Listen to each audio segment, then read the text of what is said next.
we'll talk about Google launching a tool for creators to track how their posts do in search, a university opening a new full bachelor's degree in content creation, and how Lowe's turning creators into a product innovation engine. Let's get into it.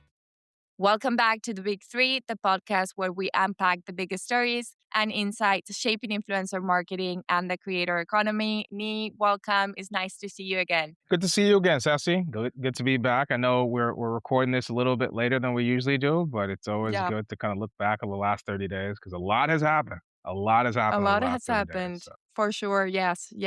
How's your month been so far, Ni? It's been pretty good. Busy, active. We're working on a couple projects for Q4 for Net Influencer, so super excited about that. But yeah, let's jump into the stories. Let's jump into it. Yes, let's obviously start with story number one, which is about Google, who last month launched a tool called Platform Properties inside Search Console.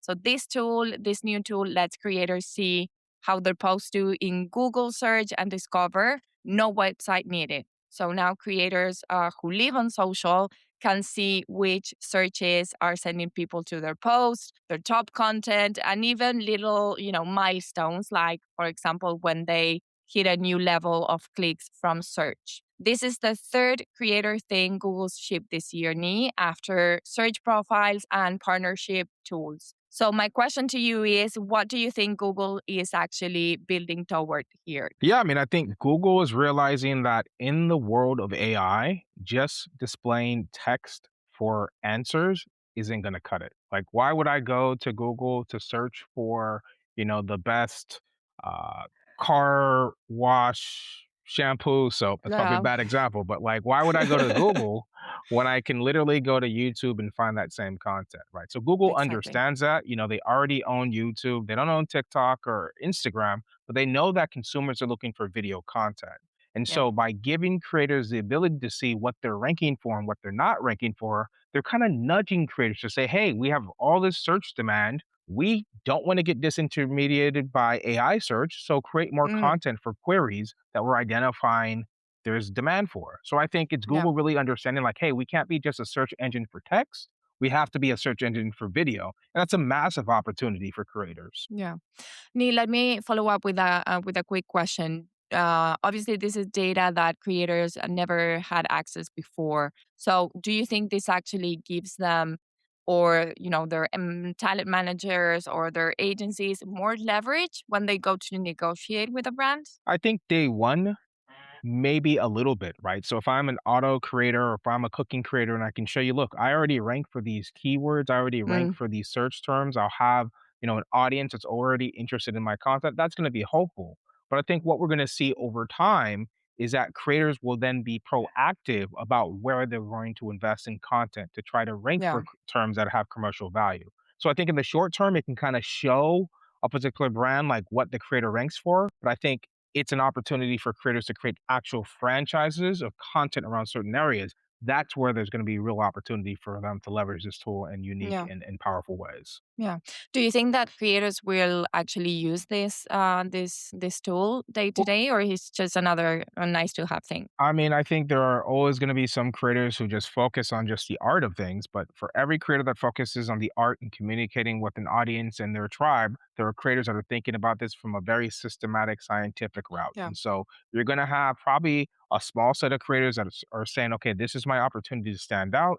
Here's an opportunity for me to drive content or drive visits from a different type of recommendation algorithm, and they're going to focus on that space. And if those creators start to get a larger and larger percentage of brand dollars, it's at that point in time where we'll see more creators start to embrace this. And so I don't think this changes what you do as a creator overnight, but I do think there's going to be a small portion of creators that really focus on this as a way to be able to drive and differentiate themselves. Yeah, absolutely. Okay, let's shift gears for story number 2. This one is about Arizona State University, who is launching a full bachelor's degree in content creation this fall inside their Cronkite journalism school. The degree teaches things like video and podcast production, audience analytics, and personal branding. And to graduate, you actually have to build, a following and demonstrate that it grew. When the degree launched, A lot of people were quick to make fun of it. Some called it a worthless degree. Others were joking about, getting college credit for TikTok. And Nee, I know this was your byline. So one of the points that you made was that the Mr. Beast, the Mrs. Rachels of the world never major in any of this. You also said that the real story here isn't the degree itself, but it's the scale of the need behind it. So, can you unpack that for us? Yeah, I mean, this isn't about creating the next Mr. Beast. It's not about creating the next Alex Earl. This is about creating the team members and the individuals that can support creators, right? And so the parallel that I look at is Hollywood, right? You go back Okay. 100 years, USC was the first university to create a film degree, and it was laughed at the same way as we're laughing at this creator Mm, degree. Why do you need a university degree to be an actor? It's not necessarily for the actors, it's for the business of supporting. Hollywood. It's the screenwriters, it's the filmmakers, it's the cinematographers, it's Yeah. everybody that you need to kind of go from concept to actually a published film. That same challenge, that same need exists also for the creator economy. Everybody from talent managers to script writers to people who do short form editing, all of those are needs, and there's not a systematic way of creating that talent. Obviously, people can learn Yeah. on their own, but this is an acknowledgement by Arizona State University that just people learning on their own isn't enough. And there's a huge opportunity and a huge interest, both from brands, creators, and students to be able to major in this place or major in this area to be able to provide that support for the overall industry. So I Yeah. love the concept. I think we're going to see more programs like this across the United States. And so power to Arizona State for being one of the first. Yeah. Nee, let me ask you a quick follow-up question there. You just mentioned who the degree is actually for. If Mhm. you had to make a guess, who do you see filling the spaces more quickly? I mean, taking the degree.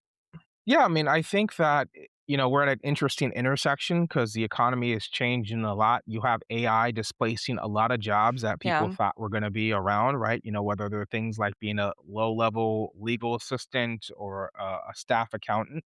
And here you have the creator economy, a space that's continuing to grow, where you have a need for talent at all runs and all levels of creator organizations. And so, if I'm a student and I think about what is the industry I want to attach my 4 years on, I want to attach my career or my investment in my time in an industry that's growing secularly.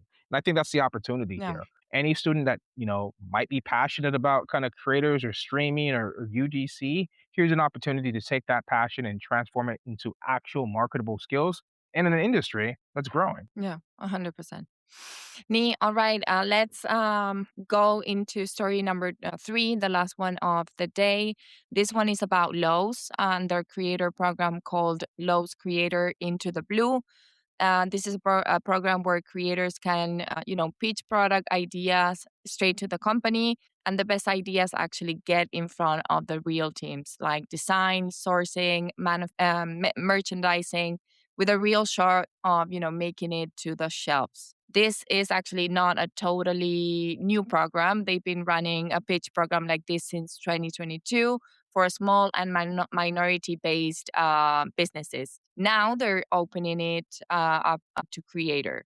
Jen Wilson, their CMO, told us they don't just want to handle creators a brief anymore. They want to build together. Applications call September the 1st, and after that, Lowe's will score the ideas on two things: whether it could go viral and whether it's cheap enough to be an impulse buy.